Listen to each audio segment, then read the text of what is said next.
మన మనుషుల మన సగటు మనిషి ఎంత బాగుండాలని కోరిక లేకపోతే ఇంత రాను కదా, ఇంత ఒత్తిడి తీసుకొని కదా, అవసరమే ఉంది.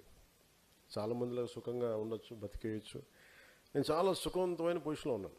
యాక్చువల్ చెప్పాలి, నేను నాలో జీవితంలో ఎప్పుడు లేని కష్టం తెచ్చుకున్నాను. నేను మా అమ్మ తిట్టేది, మా అమ్మ తిట్టి కూడా అలసిపోయింది, ఆవిడ కూడా పెద్ద ఆవిడ అయిపోయింది. నువ్వు లేని కష్టాలను తెచ్చుకుంటారా, ఉన్నది సరిపోవు నీకు అంటున్నాను. ఇది ఎందుకంటే నేను నిజంగా చాలామంది నిస్సహాయాలను చూసి, ఈరోజు రాజమండ్రిలో మీరు చూశారు, ఎన్ని రివ్యూ మీటింగ్లు చేస్తూ ఉన్నాం.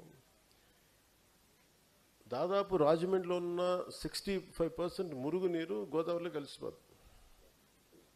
గోదావరి పారుతూ ఉంటుంది, ఫోటోలకు బాగుంటుంది, కానీ ఆ కలుషిత్వం ఎంత ఇబ్బంది పెడుతుంది.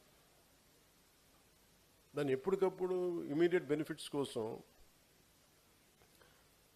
ఈ మధ్యన గౌరవ ముఖ్యమంత్రి గారు మాట్లాడింది, ముగ్గురు నలుగురు పిల్లల్ని కనాలి ఒక్కొక్కళ్ళని మాట్లాడుతున్నప్పుడు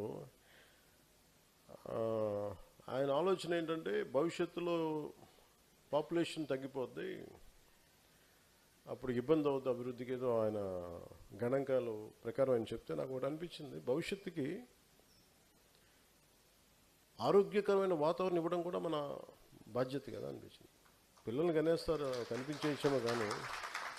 సో నా వంతుగా నేను ఏం చేశానంటే ఈరోజు కూర్చోబెట్టి, అంటే 8 అంటే ఎంత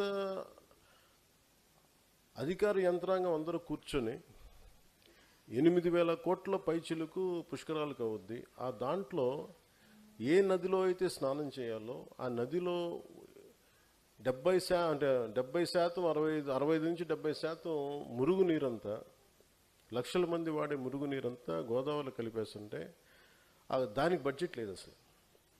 ఎంతసేపు రోడ్లు, ఘాట్లు, లేదంటే మన మిగతా అన్ని చూశారు కానీ ఎక్కడ కనిపించలే.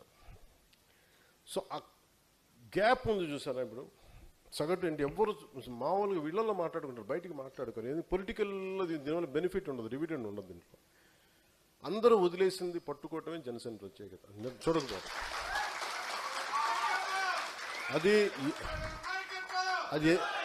అది ఎందుకు పుడుతుందంటే సగటు మనిషి తాలూకు ఆవేదనని జనసేన అర్థం చేసుకున్నంతగా ఎంతమంది అర్థం చేసుకున్నారు నా సందేహం.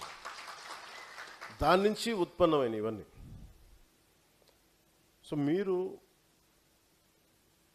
ఆ భావాన్ని మీరు సంపూర్ణంగా మీరు అలవర్చుకుంటే, if you become an embodiment of Janasena ideology, మీరు జనసేన భావజాలానికి మీరు ఒక రూపం అనేది మీరు కల్పిస్తారు. మీరైతే మార్పు చాలా తక్కువ వ్యవధిలో జరుగుతుంది.